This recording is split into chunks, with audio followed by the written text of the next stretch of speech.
ప్రియమైనటువంటి సహోదరి సహోదరులారా, మీకందరికీ ముందుగా అస్సలాం అలైకుం. మీ అందరి పైన అల్లాహ్ తఆలా శాంతి సౌభాగ్యాలను కురిపించునుగాక. ఇప్పుడు మనము ధ్యానించబోతున్నటువంటి ఎపిసోడు 19వ ఎపిసోడు. ఈ యొక్క ఎపిసోడ్ యొక్క ప్రధానమైనటువంటి ఉద్దేశము, ప్రధానమైనటువంటి సారాంశం ఏంటంటే, దేవుని ప్రణాళికలో ఉండేటువంటి విశ్వాసులు, దేవుని చిత్తంలో ఉండేటువంటి విశ్వాసులు ఖురాను గ్రంథంలో ఆరాధ్యుడైనటువంటి అల్లాహ్ అయినటువంటి యేసుక్రీస్తు ప్రభుల వారిని గుర్తిస్తారు. మిత్రులారా, ఈ యొక్క 19వ ఎపిసోడ్లో మనము ముందుకు వెళ్తున్నాము. జాగ్రత్తగా మీరు ఆయతులను పరిశీలించాలని తెలియజేసుకుంటున్నాను. చూడండి మిత్రులారా, అల్-బకరా 146, 147. మేము ఎవరికి గ్రంథము నొసగామో వారు తమ కన్న కొడుకులను గుర్తుపట్టినట్లే అతన్ని గుర్తుపడతారు.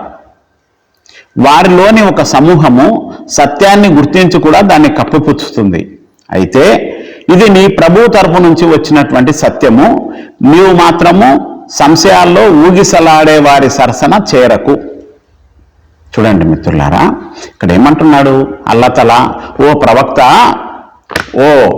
ఇది మహమ్మద్ ప్రవక్త వారికి చెబుతున్నటువంటి ఆయత్. ఇది ఏమంటున్నాడు ఇక్కడ, ఇది నీ ప్రభు తరపు నుంచి వచ్చినటువంటి సత్యము, నీవు సంశయాల్లో ఊగిసలాడే వారి సరసన చేరాకు. నువ్వు అనుమానాల్లో ఉండే వాళ్ళ పక్కన వాళ్ళతో పాటు నువ్వు చేరాకు.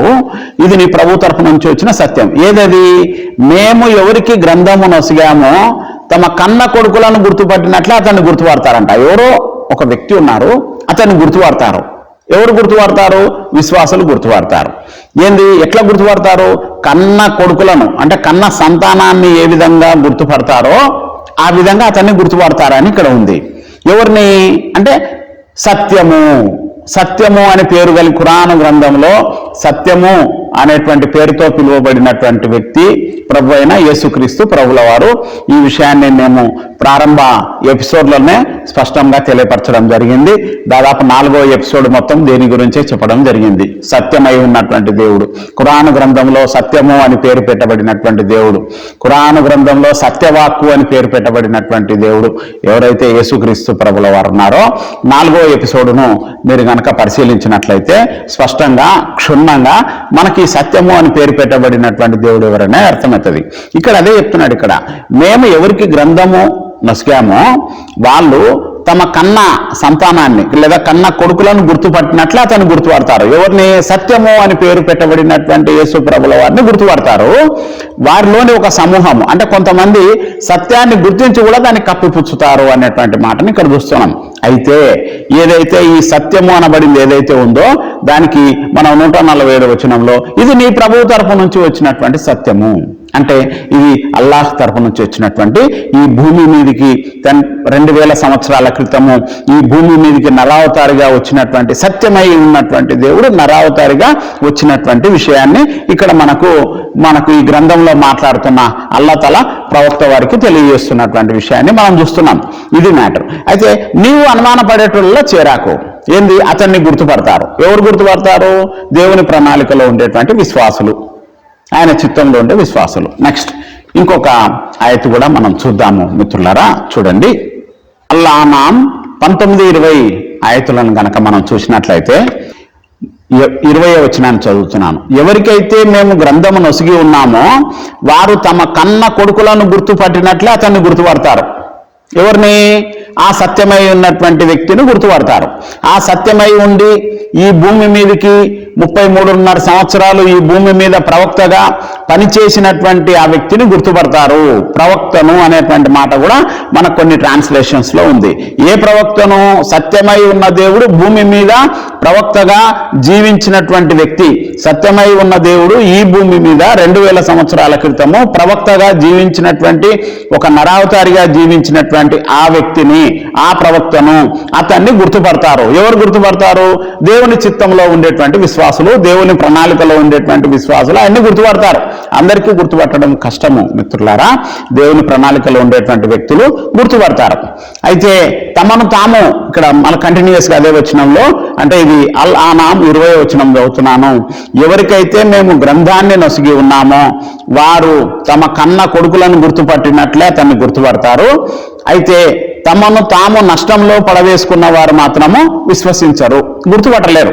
ఎవరు తమను తాము నష్టంలో పడేసుకున్న వాళ్ళు గుర్తుపట్టలేరు, అది సాధ్యం కాదు అనేటువంటి విషయాన్ని మనం ఇక్కడ ఇదల్లా ఎవరికి చెప్తున్నారు? ఈ మ్యాటర్ అంతా ఎవరికి చెప్తున్నారు? ఇదంతా వీళ్ళు గుర్తుపడతారు, వీళ్ళు గుర్తుపట్టలేరు అనేది ఎవరు చెప్తున్నారంటే ఈ ఖురాన్ గ్రంథంలో మాట్లాడుతున్నటువంటి అల్లాహ్ మహమ్మద్ ప్రవక్త వారికి తెలియజేస్తున్నటువంటి వచనం ఇది కూడా. ఏముంది అక్కడ చూడండి, 19 చూస్తున్నాను. ఏమనింది అక్కడ? ఓ ప్రవక్త, అందరికంటే గొప్ప సాక్ష్యం ఎవరిదని వారిని అడుగు. నాకు మీకు మధ్య సాక్షిగా అల్లా ఉన్నాడు. ఈ ఖురాన్ ద్వారా నేను మిమ్మల్ని ఇది ఎవరెవరికి వద్దకు చేరుతుందో వారందరినీ హెచ్చరించడానికి ఈ ఖురాన్ నా వద్దకు వహీగా పంపబడిందని వారికి తెలియపరచు. ఈ ఖురాన్ ఎవరెవరి దగ్గరికి చేరుతుందో వాళ్ళందరినీ హెచ్చరించడానికి ఈ ఖురాన్ నా దగ్గరికి వహీ ద్వారా పంపబడిందని నువ్వు వాళ్ళకు తెలియపరచు. అంతేకాకుండా అల్లాహ్తో పాటు మరికొంతమంది దేవుళ్ళు ఎవరైనా ఉన్నారని మీరు సాక్ష్యం ఇవ్వగలరా అని కూడా వాళ్ళని అడుగు. నేను మాత్రం అలాంటి సాక్ష్యం ఇవ్వనని కూడా వాళ్ళకు చెప్పు. ఆయన ఒకే ఒక్కడైన ఆరాధ్య దేవుడు అనేటువంటి మాటను వాళ్ళకు తెలియపరచు. మీరు దైవానికి కల్పించే సిర్క్, అంటే దైవానికి కల్పించేటువంటి భాగస్వాములతో నాకు ఎలాంటి సంబంధం లేనది కూడా వాళ్ళకు చెప్పు. ఓ మహమ్మద్ ప్రవక్త, ఓ ప్రవక్త, నువ్వు వాళ్ళని అడుగు. ఈ విధంగా ఏమని అడుగుతావు అంటే, ఈ ఖురాను నాకు పంపబడింది అందరినీ హెచ్చరించడానికి, ఇది ఎవరెవరి దగ్గరికి చేరుతుందో వాళ్ళందరికీ హెచ్చరికలు జారీ చేయడానికి వహీ ద్వారా నా వద్దకు పంపబడింది. మీరు ఏ దేవుళ్ళన్నా వేరే దేవుడు ఉన్నారని మీరు నమ్ముతున్నారా? అట్లాంటి సాక్ష్యం ఇస్తారా? నేను మాత్రం అటువంటి సాక్ష్యం ఇవ్వను. ఆయన ఒకే ఒక్కడైన ఆరాధ్య దేవుడు అనేటువంటి మాటను మీరు వాళ్ళకు చెప్పు ఓ ప్రవక్త అని చెబుతూ, మేము ఎవరికైతే గ్రంథం నొసిగి ఉన్నామో వారు తమ కన్న కొడుకులను గుర్తుపట్టినట్లే ఆ ప్రవక్తను అతన్ని గుర్తుపడతారు. ఎవరిని? ఆ సత్యమై ఉన్నటువంటి దేవుడు ఈ భూమి మీద ప్రవక్తగా జీవించినటువంటి ఆ వ్యక్తిని గుర్తుపడతారు. తమను తాము నష్టంలో పడవేసుకున్న వాళ్ళు మాత్రమే గుర్తుపట్టరు అనేటువంటి మాటను మనం ఇక్కడ చూస్తున్నాం. అల్ ఆరాఫ్ 157, 158 వచనాలను మనం చూసినట్లయితే, ఈ సందేశహరుడు అంటే ఎవరు? సందేశాన్ని తీసుకొని వచ్చినటువంటి వ్యక్తిని సందేశహరుడు. సందేశాన్ని రిసీవర్ అంటే ప్రవక్త అని అర్థము. సందేశహరుడు అంటే ప్రవక్త అని అర్థము. సందేశహరుణ్ణి నిరక్షరాశి అయిన ఈ ప్రవక్తను అనుసరించేవారు. ఏ ప్రవక్తను అనుసరించేవారు? సందేశహరుడు నిరక్షరాశుడైన ఈ ప్రవక్తను అనుసరించేవారు. అతని ప్రస్తావన తమ వద్దనున్న తౌరాతు గ్రంథము, ఇంజీలు గ్రంథాలలో లిఖితపూర్వకంగా లభిస్తుంది. తౌరాతు, ఇంజీలు గ్రంథాలు. తౌరాతు గ్రంథం ఏంటి అంటే ప్రవక్త అయినటువంటి మూసా అంటే మోసే కాలంలో, ప్రవక్త అయినటువంటి మూసా కాలంలో దేవుడు మోసే చేత వ్రాయించినటువంటి గ్రంథము తౌరాతు గ్రంథము. ఈ తౌరాతు గ్రంథంలో అతని ప్రస్తావన ఉంటుందంట. ఎవరి ప్రస్తావన ఉంటుంది? ఈ ఖురాన్ గ్రంథంలో ఆరాధ్యుడైనటువంటి దేవుడు, సత్యమై ఉన్నటువంటి దేవుడైనటువంటి వ్యక్తి ప్రస్తావన ఉంటుంది. అక్కడ యేసుక్రీస్తు ప్రభుల వారి ప్రస్తావన ఉంటుంది అనేటువంటి మాటను ఇక్కడ చెప్తున్నాడు. ఎవరు? ఈ గ్రంథంలో మాట్లాడుతున్నటువంటి అల్లాహ్ తఆలా చెప్తున్నాడు. అయితే ఇంకోటి ఏం గ్రంథం చెప్పినాడు ఇక్కడ? ఇంజీలు గ్రంథము. ఇంజీలు గ్రంథంలో ఆయన గురించి కూడా ఉంటుంది. ఇంజీలు గ్రంథం అంటే స్వయంగా యేసుక్రీస్తుల వారికి అల్లాహ్ తఆలా ఈ గ్రంథంలో మాట్లాడుతున్న అల్లాహ్ తఆలా ఈ భూమి మీద యేసుక్రీస్తు ప్రభుల వారు జీవించిన కాలంలో ఆయనకి ఇచ్చినటువంటి ఒక పుస్తకము, ఆయనకి ఇచ్చినటువంటి గ్రంథము ఇంజీలు గ్రంథము. మోసేకి ఇచ్చినటువంటి గ్రంథము తౌరాతు గ్రంథము. ఈ గ్రంథాలలో ఆయన గురించి మీకు కనపడుతుంది. ఇప్పుడు తౌరాతు గ్రంథంలో, ఇంజీలు గ్రంథంలో వేరే ప్రవక్త గురించి స్పష్టంగా ఎందుకుంటది? ఇక్కడ ఏమంటున్నామంటే, ఇక్కడ ఒక వ్యక్తి ఉన్నాడు, ఆయన ఈ భూమి మీద సందేశహరుడుగా వచ్చాడు, ఆయన నిరక్షరాశి, ఆయన ఈ భూమి మీద సత్యమై ఉన్నటువంటి దేవుడు నరావతారిగా ఈ భూమి మీద జీవించినటువంటి కాలంలో, ఈ భూమి మీద జీవించినటువంటి కాలంలో ఆయన ప్రవక్త అనేటువంటి మాటను ఇక్కడ చెప్పడం జరుగుతుంది. ఆ ప్రవక్త చేసే పనులేంటో చెప్తున్నాడు నెక్స్ట్, అదే కంటిన్యూస్ లో. ఏది? అల్ ఆరాఫ్ 157, 158లో కంటిన్యూగా ఏం ప్రవక్త? ఆ ప్రవక్త మంచిని చేయమని వారికి ఆదేశిస్తాడు. రెండవది ఏంటి? చెడుల నుంచి వారిస్తాడు. మంచిని చేయమని చెప్తాడు, చెడులను వద్దని చెప్తాడు. ఇంకోటి ఏంది? పరిశుద్ధమైన వస్తువులను ధర్మసమ్మతంగా ప్రకటిస్తారు, ప్రకటిస్తాడు, అశుద్ధమైన వాటిని నిషిద్ధంగా ఖరారు చేస్తాడు. అంటే ఒక అశుద్ధమైనటువంటి వాటిని నిషిద్ధం, హరాం అని చెప్తాడు. నెక్స్ట్ అదే విధంగా పరిశుద్ధమైన వస్తువులను ధర్మసమ్మతం, హలాల్ అని చెప్పడం జరుగుతుంది.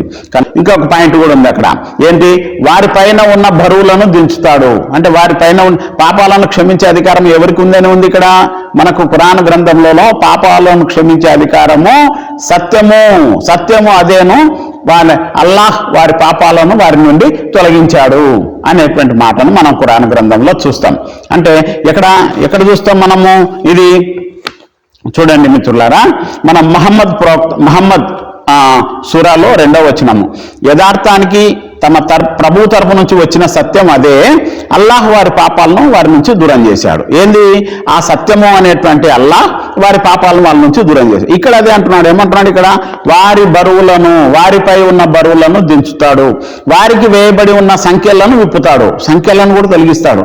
యేసుక్రీస్తు ప్రభుల వారు మానవాళికి ఉన్నటువంటి పాపము అనేటువంటి సంఖ్యలను, సాతాను బంధకాలు అనేటువంటి సంఖ్యలను, మరణము అనేటువంటి సంఖ్యలనల్లా తెంచుతాడు అనేటువంటి మాటను మనం ఇక్కడ చెప్పడం అనేటువంటిది జరుగుతూ ఉంది మిత్రులారా. ఈ ప్రవక్తను అనుసరించాలా, విశ్వసించాలా, అతనికి ఆదరుగా నిలుస్తారో, తోడ్పాటును అందిస్తారో, అతనితో పాటు పంపబడిన జ్యోతిని అనుసరిస్తారో వాళ్ళే సాఫల్యం పొందేవారు. ఇదల్లా ఎవరు చెప్తున్నాడు? మహమ్మద్ ప్రవక్త వారికి చెప్తున్న మాట ఇది. మహమ్మద్ ప్రవక్త గురించి చెప్తున్నటువంటి మాట కాదు ఇది.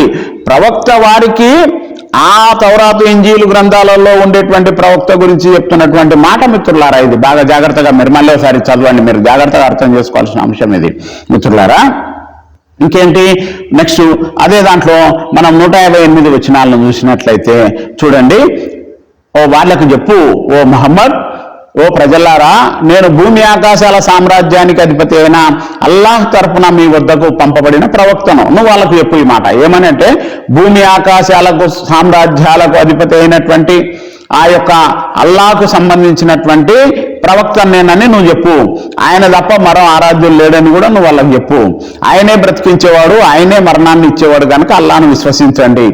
ఏ అల్లాహను విశ్వసించాలి? సందేశహరుడు, నిరక్షరాస్య ఆయన ప్రవక్తను విశ్వసించమని అంటున్నాడు. ఆ అల్లాహ్ సందేశహరుడు, నిరక్షరాస్య, తౌరాతు, ఇంజీలు గ్రంథాల్లో ప్రస్తావన కలిగినటువంటి అల్లాహ్ను విశ్వసించండి. ఆ ప్రవక్తను విశ్వసించండి. ఆ ప్రవక్త అల్లాహ్ను, ఆయన ఆదేశాలను విశ్వసిస్తాడు. అతన్ని అనుసరించండి, తద్వారా మీరు సన్మార్గం పొందుతారు. ఈ వచనాన్ని జాగ్రత్తగా అర్థం చేసుకోవాల్సినటువంటి అవసరం ఉంది. అన్నిషా సూరాలో 158, 159 వచనాలను మనం ఒకసారి చూద్దాము. చూడండి మిత్రులారా, పైగా అల్లాహ్ ఆయన్ని తన వైపుకి ఎత్తుకున్నాడు. అల్లాహ్ సర్వాధికుడు, మహావివేకి. గ్రంథవహులలో ఏ ఒక్కడు ఈసాను అతని మరణానికి ముందు విశ్వసించకుండా మిగిలడు. ప్రళయ దినాన ఆయన వారిపై సాక్షిగా ఉంటాడు. చూడండి, చాలా విచిత్రమైనటువంటి మనకు ఆయత ఇది. చాలా అర్థం చేసుకోవాల్సినటువంటి ఆయత. ఏముంది ఇక్కడ? అతని మరణానికి ముందు విశ్వసించకుండా మిగిలడంట. ఎవరి మరణానికి ముందు విశ్వసించకుండా మిగిలడు అంటే, దేవుని చిత్తంలో ఉండేటువంటి విశ్వాసి చనిపోయేలోగా ఆయన గనక సువార్త అందినట్లయితే ఆయన యేసుక్రీస్తు ప్రభువును విశ్వసించకుండా మిగిలడు, తప్పకుండా విశ్వసిస్తాడు. అంటే ఇక్కడ జరగవలసినటువంటి కార్యక్రమం ఏంది అంటే, ఆ సువార్త యేసుక్రీస్తు ప్రభువే ఈ గ్రంథంలో ఆరాధ్యుడైన అల్లాహ్ అనేటువంటి విషయము, ఆయనే పాపముల నుంచి విడిపించినటువంటి అల్లాహ్ అని, ఆయనే సత్యమైన పేరు పెట్టబడినటువంటి అల్లాహ్ అని వాళ్ళకి ఎప్పుడైతే మనకు సువార్త అందుతుందో వాళ్ళు ఆయనను విశ్వసిస్తారు, విశ్వసించకుండా మిగిలరు అనేటువంటి మాటను మనం ఇక్కడ చూస్తున్నాం. చూడండి ప్రియమైనటువంటి మిత్రులారా, 2000 సంవత్సరాల క్రితము ఇజ్రాయేలు దేశంలో యేసుక్రీస్తు ప్రభుల వారు శిలువ మరణం చెందడం జరిగింది. శిలువ మరణం తర్వాత ఆయన సమాధిలో కూడా ఉంచబడ్డాడు. పరిశుద్ధాత్మ దేవుడైనటువంటి అల్లాహ్ ఆయన్ని పైకి ఎత్తుకున్నాడు. అది అక్కడ ఉన్నటువంటి మ్యాటర్. ఏంటి? ఇక్కడ యేసు ప్రభువుల వారు శిలువ మరణం చెందడం జరిగింది, సమాధిలో ఉంచడం జరిగింది. పరిశుద్ధాత్మ దేవుడైనటువంటి అల్లాహ్ ఆయన్ని పైకి ఎత్తుకోవడము, తన వైపుకి ఎత్తుకోవడము జరిగింది. ప్రవక్తగా పనిచేసినటువంటి మానవ అవతారానికి ముందు ఆయన సృష్టికర్త అయినటువంటి దేవుడు. మరి ఒకసారి చెప్తున్నాను, ప్రవక్తగా ఈ భూమి మీద ప్రవక్తగా పనిచేసినటువంటి మానవ అవతారానికి ముందు ఆయన సృష్టికర్త అయిన దేవుడు, అనంతరం కూడా ఆయన దేవుడు, అనంతరం కూడా ఆయన సృష్టికర్త అయినటువంటి దేవుడు. ఈ విషయాన్ని మీరందరూ జాగ్రత్తగా ఆలోచించాలని చెప్పి నేను విజ్ఞప్తి చేస్తున్నాను. అదేవిధంగా చూడండి మిత్రులారా, ఎప్పుడైనా సరే మనం ఖురాను గ్రంథమును చదివేటప్పుడు, ఖురాను గ్రంథమును పఠించేటప్పుడు అల్లాహ్ శరణు వేడుకోవాలని చెప్పేసి ఖురాన్ గ్రంథంలో ఉంది. ఎందుకనో అల్లాహ్ శరణు వేడుకోవాలి? అల్లాహ్ శరణు వేడుకోకపోతే ఏం జరుగుతుంది? అల్లాహ్ యొక్క మార్గదర్శకత్వం లేకపోతే ఏం జరుగుతుంది అని అంటే, ఖురాన్ గ్రంథంలో ప్రధాన సారాంశమైనటువంటి సృష్టికర్త మరియు ఆరాధ్యుడైనటువంటి అల్లాహ్ అయినటువంటి యేసుక్రీస్తును గుర్తుపట్టకుండా మనల్ని, యేసుక్రీస్తు ప్రభుల వారు మనకు అర్థం కాకుండా సైతాను మనల్ని తప్పుదోవ పట్టించేటువంటి అవకాశం ఉంది. తప్పకుండా తప్పుదోవ పట్టిస్తాడు. అందుకే ఏముందంటే, ఖురాను గ్రంథాన్ని చదివేటప్పుడు, పఠించేటప్పుడు అల్లాహ్ శరణు వేడుకోవాలని ఉంది. ఈ వేడుకోకపోతే తప్పనిసరిగా సైతాను అందులో ఉండేటువంటి పదాలను మనం వేరే రకంగా అర్థం చేసుకొని, మనం తప్పుగా పొరపాటుగా అర్థం చేసుకొని వేరే దారిలోకి వెళ్ళిపోతాం. ఖురాను గ్రంథంలోని అసలైన సారాంశము యేసుక్రీస్తు ప్రభుల వారు. ఖురాను గ్రంథంలోని ప్రధానమైనటువంటి ఆరాధ్యుడైనటువంటి దేవుడు యేసుక్రీస్తు ప్రభుల వారు. ఆయనను గుర్తుపట్టలే మనం. ఆయనను గుర్తుపట్టకుండా చేస్తాడు వాడు సైతాను. అందుకోసమే అల్లాహ్ శరణు వేడుకోవాలని చెప్పేసి ఖురాను గ్రంథంలో ఉంది. ఎందుకంటే యేసుక్రీస్తును అర్థం కాకుండా చేయడమే సైతాన్ యొక్క పని. మనము అల్లాహ్ శరణు వేడుకొని యేసుక్రీస్తు ప్రభుల వారిని గుర్తుపట్టడమే మన పని. దేవుని సహాయం ద్వారా ఆయనని గుర్తుపట్టాలా, ఇది ప్రధానమైనటువంటి విషయము. అలా నాం 104. నిస్సందేహంగా మీ వద్దకు మీ ప్రభు తరపు నుంచి సత్యాన్ని దర్శించేటువంటి సూచనలు వచ్చేసినాయి. దాన్ని చూసిన వాడు తనకు లాభం చేకూర్చుకుంటాడు, గుడ్డిగా వ్యవహరిస్తే తనకే నష్టం, నేను మాత్రం మీపై రక్షకుణ్ణి కాదు అని గ్రంథంలో మాట్లాడుతున్నటువంటి అల్లాహ్ మాట ఇది. ఓ ప్రవక్త, మీ వద్దకు మీ ప్రభు తరపు నుంచి సత్యాన్ని దర్శించే ఈ ఖురాను గ్రంథంలో సత్యమై ఉన్నటువంటి దేవుణ్ణి దర్శించే సూచనలు వచ్చేసినాయి. దాన్ని గుర్తుపట్టినోడు తనకు లాభం చేకూర్చుకుంటాడు, గుడ్డిగా వ్యవహరిస్తే తనకే నష్టము, నేను మాత్రం మీపై రక్షకుణ్ణి కాదు అని చెప్పేసి ఈ గ్రంథంలో మాట్లాడుతున్నటువంటి అల్లాహ్ యొక్క మాట ఇది. నేను మీపై రక్షకుణ్ణి కాదు అని ఈ గ్రంథంలో మాట్లాడుతున్నటువంటి అల్లాహ్ మాట ఇది. కనుక మిత్రులారా, ఈ యొక్క సత్యమై ఉన్నటువంటి దేవుణ్ణి మనం గుర్తుపట్టాలి. ఖురాను గ్రంథంలో సత్యము అని పేరు పెట్టబడిన దేవుణ్ణి ఈ యొక్క 2000 సంవత్సరాల క్రితము ఈ భూమి మీద నరావతారిగా ప్రవక్తగా పనిచేసినటువంటి దేవుణ్ణి గుర్తుపట్టాలి. ఆ ప్రవక్తను గుర్తుపడతారు అనేది ఇక్కడ మాట అంతా. ఆ ప్రవక్త ఆయన అతన్ని గుర్తుపడతారు అంటే ఎవరిని? ఓ ప్రవక్త అతన్ని గుర్తుపడతారు. ఎవరిని? కన్న కొడుకులను గుర్తుపట్టినట్టే గుర్తుపడతారు. ఎవరిని అంటే యేసుక్రీస్తు ప్రభుల వారిని, సత్యమై ఉన్నటువంటి ఆరాధ్యుడై ఉన్నటువంటి అల్లాహ్ను గుర్తుపడతారు అనేటువంటిది ఇక్కడ ఈ గ్రంథంలో మాట్లాడుతున్నటువంటి అల్లాహ్ ముహమ్మద్ ప్రవక్త వారికి తెలియజేస్తున్నటువంటి విషయాలు ఇవి. మిత్రులారా, ఈ 19వ ఎపిసోడును మీరు ఒకసారి ఏంటంటే దీన్ని మన గతం ఎపిసోడ్లు అంటే 4వ ఎపిసోడ్ సత్యము అనేటువంటి మనం పేరుతోని ఆ ఎపిసోడును మనము రిలీజ్ చేయడం జరిగింది. దాన్ని పరిశీలించండి. స్టార్టింగ్ ఎపిసోడ్లను పరిశీలిస్తే మనకు ఖురాన్ గ్రంథం చాలా చక్కగా అర్థమవుతుంది. మనము స్టార్టింగ్ ఎపిసోడ్లను మనం ధ్యానించకుండా డైరెక్ట్ దీనికే వస్తే మీరు కొద్దిగా అర్థం చేసుకోవడం కష్టమవుతుందని నేను మీకు తెలియజేస్తున్నాను. సరే, ఏది ఏమైనా సరే మనము దువా చేయాలా, మనము ప్రార్థన చేయాలా. దేవా, ఈ చెప్పబడుతున్నటువంటి వ్యాఖ్యానం ఏదైతే ఉందో దీని మీద మా మనోనేత్రాలను వెలిగించు ప్రభు అని చెప్పి మనము ప్రార్థన చేయవలసినటువంటి అవసరం ఉంది. దేవుడు తప్పకుండా మీ మనోనేత్రాలను వెలిగించి ఆ సత్యమే ఉన్నటువంటి దేవుణ్ణి చూపించడం అనేటువంటిది జరుగుతుంది. ఎందుకంటే మిత్రులారా, జాగ్రత్తగా వినండి. మనము సాఫీగా ఇందులో అనేకమైనటువంటి మనము ఒక లోతైనటువంటి జ్ఞానం ఉన్నది మిత్రులారా. అల్లాహ్ డైరెక్ట్గా ఈయనని కాకుండా ఎట్లుంటుంది అంటే, అల్లాహ్ పేరు సత్యం అని పిలవండి అని ఉంటుంది. ఇంకోసారి ఏముంటుంది, యేసుక్రీస్తు ప్రభువే సత్యము అని ఉంటుంది. ఆయన సజీవుడు అని ఉంటుంది, యేసుక్రీస్తు ప్రభువే సజీవుడు అని వస్తుంది. ఆయన దేవుని యొక్క వాక్కు అని వస్తుంది, యేసుక్రీస్తు ప్రభువే దేవుని యొక్క వాక్ అని వస్తుంది. ఆయన దేవుని యొక్క ఆజ్ఞ అని వస్తుంది.